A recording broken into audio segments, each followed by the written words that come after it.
एक खूबसूरत जंगल में एक नदी बहा रही थी। परिंदे गुनगुना रहे थे और सब खुश थे। एक छोटा बंदर नदी के किनारे खेल रहा था। वो पानी के छींटे उड़ाकर हंस रहा था।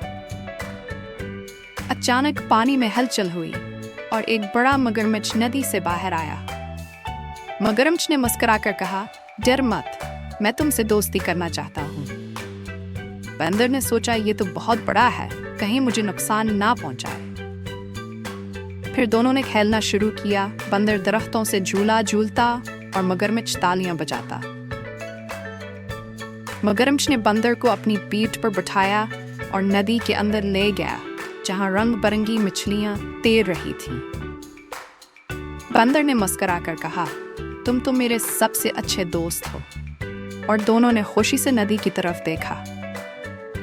हमें इस कहानी से ये सबक मिलता है कि हमें किसी को सिर्फ उसकी शक्ल या बड़ेपन से नहीं परखना चाहिए, क्योंकि कभी कभी सबसे प्यारा दिल उनमें होता है जो हमें पहले डरावने लगते हैं।